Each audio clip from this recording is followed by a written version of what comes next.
Stephanie to come back, so I'm just not searching around. We wanted to give you time, around just 10 minutes, to look at what I showed you about what we have available for you, so you can go in and look at some of those tutorials if you want, or look at what we have on the instruction page.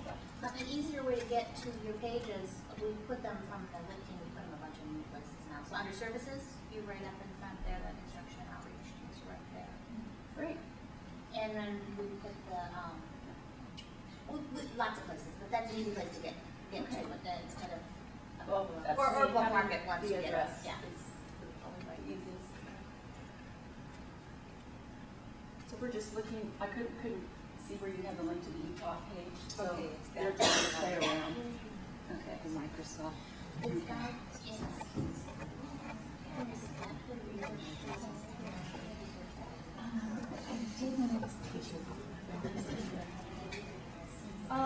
Similar to the lib guide that Monica showed you for some of the subject guides, there is one from Utah State.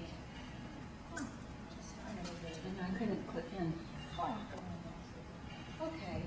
At lunchtime, I will get that URL again, and I can at least show it to you, and Monica will put it on the website, because it has it's a really rich source for assignments for the social sciences, humanities, sciences, and it has tabs for each of those. So as you get into your teams this afternoon, you might want to consult that. The last thing that we're going to do before lunch is to look at one more type of assignment that you can do. This is more English-based, but I think that there is applicability to other disciplines as well. And they're called quick writes. There is an article that Monica distributed. It's called Layering Knowledge, Information Literacy as Critical Thinking in the Literature Classroom. This is a really nice article written by an English professor.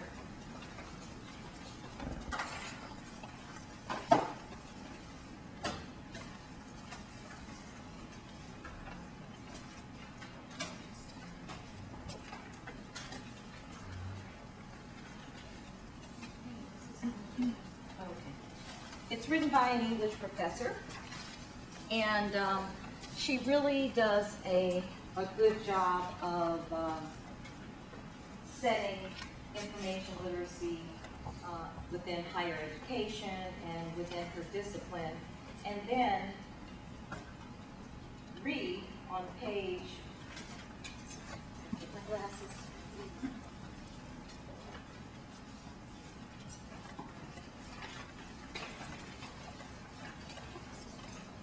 On page 439,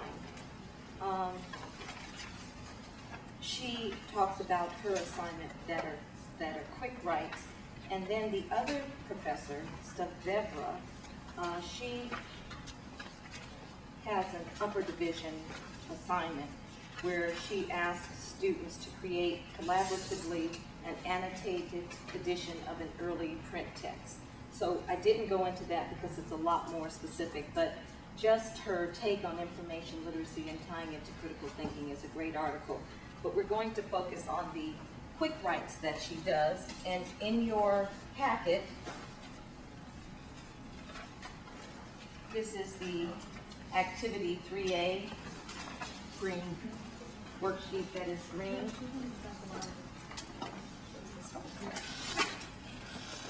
Essentially,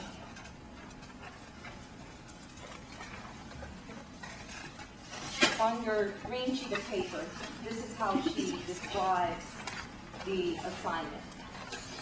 So she's asking students, while reading, to identify a word, an idea, an allusion, a reference, or a place.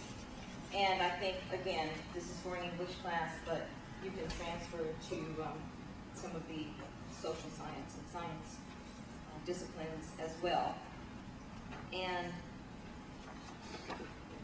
once they have identified something that they don't know, they are then tasked to look into a dictionary or whatever appropriate source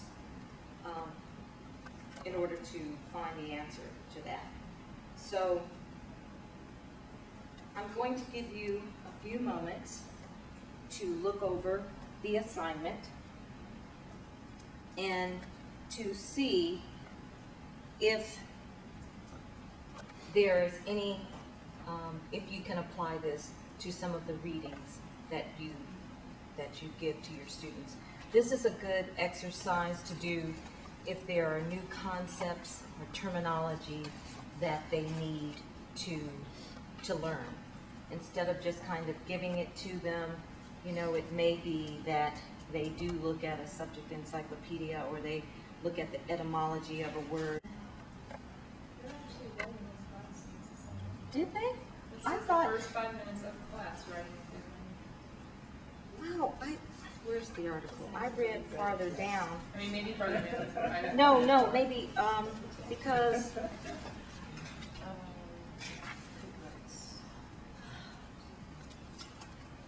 Yeah, guess I these just are on gave it pages, a so very, it's, quick reread, when I was doing this, and I saw where she had worked with the humanities librarian, so I just kind of assumed that. yeah, a little bit later it makes it sound like maybe she doesn't do it in class, but she says at the top.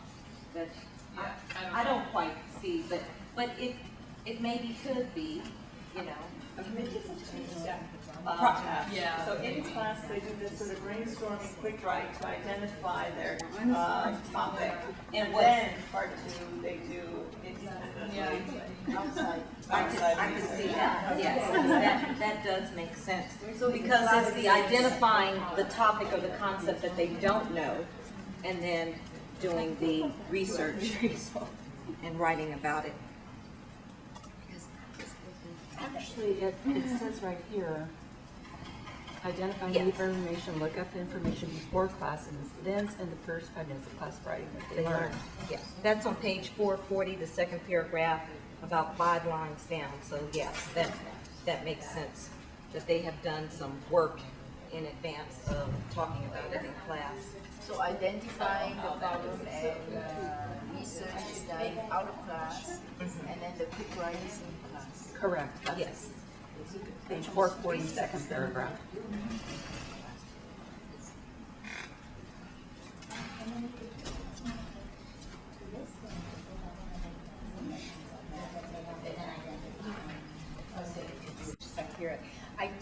I was teaching Robert Herrick's Delight and Disorder, and discovered to my dismay that none of my students know what a petticoat is.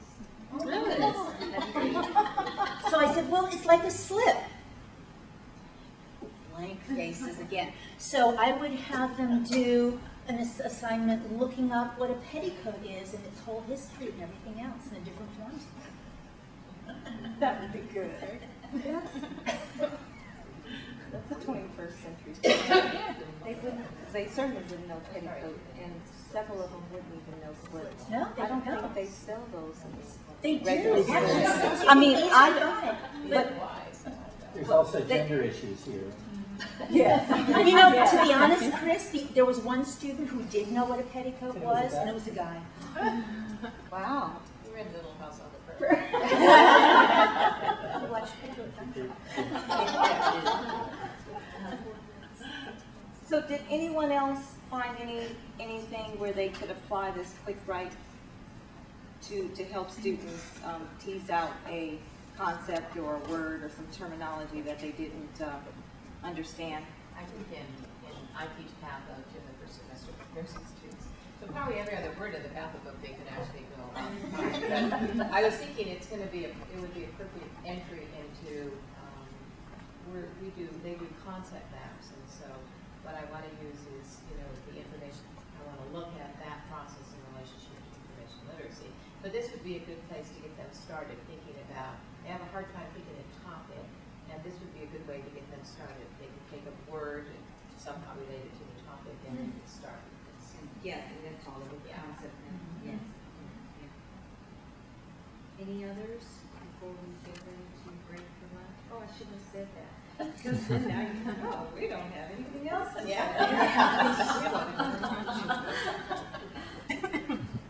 Any other ideas? Okay.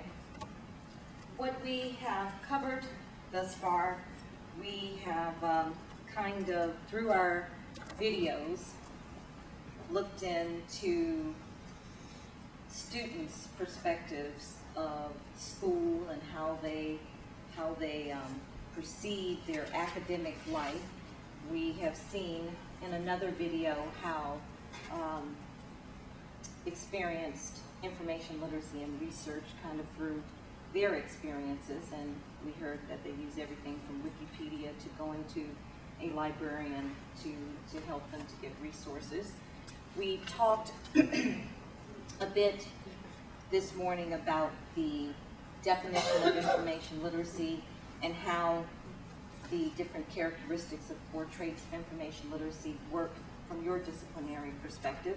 We also talked about the ways in which you already incorporate information literacy. This afternoon, and then finally, we presented some resources that you could tap into, to assignments and things that you could embed in your courses to help students. It's really surfacing the idea because, for example, many of you may assign a research paper, and some of you give more instructions than others, but students don't see that as an information literacy process of having the ARC,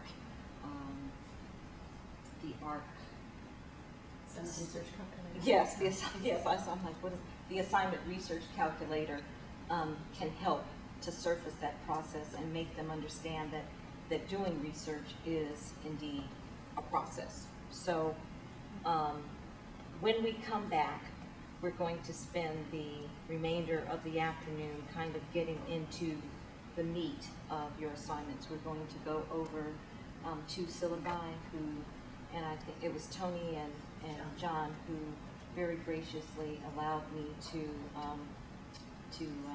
use their syllabi to look at how information literacy can be embedded. We're going to look at doing learning outcomes and then getting you to an actual assignment or a learning outcome before you leave, okay?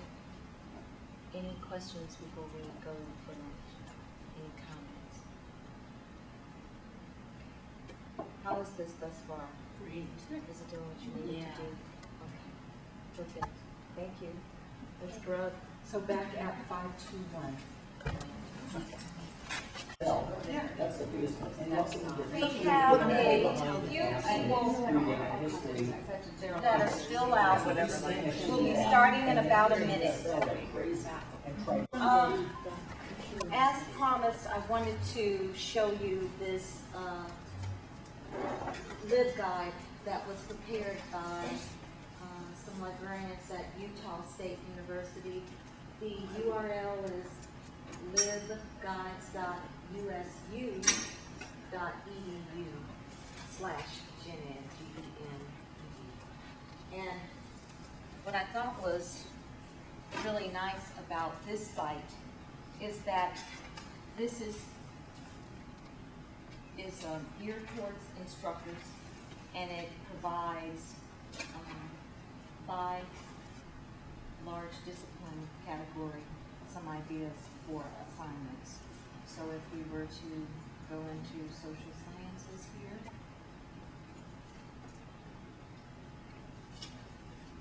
they have sample projects for small to medium-sized classes, large classes, and links. And here's some other suggestions for assignments, dissecting tutorials, and that sort of thing. And I like that you can mouse over it and it gives you a brief description on what that particular